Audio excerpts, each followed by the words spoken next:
सूबेदार रामचंद्र बचपन से कठिन परिश्रमी और मेहनती थे। बचपना काफ़ी गरीबी में गुजरा। पिताजी एक प्राइवेट फैक्ट्री में मजदूर थे। बचपन में जब 10 वर्ष की उम्र में न्यूज़पेपर बांटने का काम किया तथा साथ ही होटल में मेज़बाई का भी काम किया, लेकिन पढ़ाई नहीं छोड़ी और सुबह सुबह रनिंग करते। 26 अक्टूबर 1993 को सेना में एक सिपाही की पोस्ट पर सूबेदार रामचंद्र की भर्ती हुई और मई 2010 में कमीशन हुआ और जूनियर कमिश्नर ऑफिस की पोस्ट हासिल की। सिक्किम डोकलाम में सूबेदार पद से सेवानिवृत्त होकर वापस अपने शहर देवास को आए। बारामूला जम्मू कश्मीर में एक बार आतंकवादियों से 3 दिन तक चले ऑपरेशन में सूबेदार रामचंद्र की टीम ने 3 आतंकवादी मारे थे, लेकिन उनका भी एक जवान शहीद हो गया। बहुत ही कठिन समय था। बिस्कुट और शक्कर पारे खाकर दिन निकाले। जिंदगी का कोई विश्वास नहीं था कि कभी वापस घर भी पहुंच पाएंगे, लेकिन नज़दीक गांव के एक मुस्लिम परिवार से चाय पानी आया और तभी सूबेदार रामचंद्र की ये धारणा बनी कि हर मुस्लिम गद्दार नहीं होता। कारगिल युद्ध के दौरान राजस्थान के लोगोवाला में तैनात थे और आज देश की सेवा कर सेवानिवृत्त होकर लौटे बाबा साहब की कृपा से समाज के लोगों ने उनका भव्य स्वागत किया और अंबेडकर राष्ट्रीय युवा संघ की टीम की ओर से अंबेडकर चौराहे पर सूबेदार रामचंद्र का भव्य स्वागत किया गया।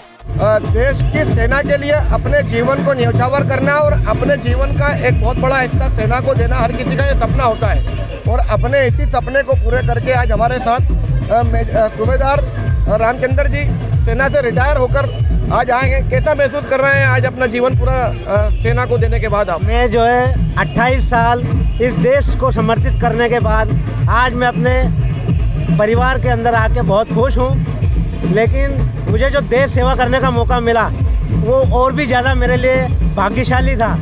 और मैं जब भी सेना में अगर कभी भी लड़ाई या किसी भी प्रकार से बुलाया जाएगा तो मैं हमेशा ज़िंदगी भर जब तक मैं ज़िंदा हूँ जाने के लिए तैयार हूँ। तो जिस तरह से मैं देख रहा हूँ कि काफ़ी दलित युवा आपके साथ हैं, और क्या संदेश देना चाहेंगे आप देश के दलितों? मैं अपने सभी दलित भाइयों से और अपने जो भी बच्चों से यही बताना चाहता हूँ कि ज़्यादा से ज़्यादा लोग सेना में और हर एक नौकरियों में जाएं, क्योंकि बाबा साहब का कहना था शिक्षित बनो, संगठित रहो और संघर्ष करो। और मेरे को एक बाबा साहब की बात बहुत अच्छी लगी कि ये रुतबा ये वर्दी तेरे संविधान से है, ये रुतबा ये वर्दी तेरे संविधान से है, ये सम्मान भी तेरे संविधान से होगा। औरों को मिला होगा वो मुकद्दर से मिला होगा, औरों को जो मिला होगा वो मुकद्दर से मिला होगा, लेकिन हमें तो ये मुकद्दर भी तेरे संविधान से मिला है।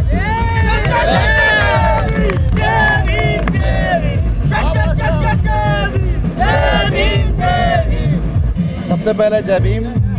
और मैं आज काफ़ी गौरवित महसूस कर रहा हूँ कि मेरे वर्ग से जो सम्मानीय हमारे रमेश चंद्र बेगाना जी जो देश के लिए सेना पर जो डटे रहे हैं, आज अगर हमारे देश के जो सैनिक है वो नहीं है तो हमारा देश सुरक्षित नहीं है। इसलिए एक सच्चे वीर और सच्चे सैनिक हमारे जो बेगाना जी है जो रिटायर्ड हुए, उनको तहे दिल से और बहुत बहुत साधुवाद और धन्यवाद देता हूँ कि इन्होंने जो है इतने साल 28 साल देश की सेवा की।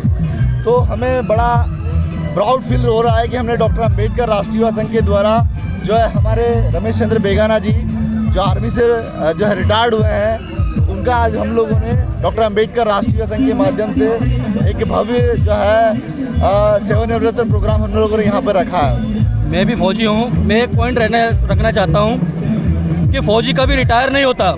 उसका तन मन जब तक वो जीवित रहता है देश के प्रति समर्पित रहता है। वो हमेशा जब तक उसकी आखिरी सांसें चलती है, रिटायरमेंट के बाद में भी वो देश के लिए सोचता रहता है। यही भावना मैं अपने देश के नौजवानों के लिए बोलना चाहता हूं कि देश के प्रति अपनी भावना को अच्छा रखे, गलत दिशाओं में कदम ना ले जाए। इसलिए मैं अपने बच्चों को भी सैनिक स्कूल में डाल रहा हूं। ये मेरा बेटा है, इसको भी मैं अपनी सैनिक स्कूल में डाला हूं, जिससे ये अपने मातृभूमि की सेवा कर सके।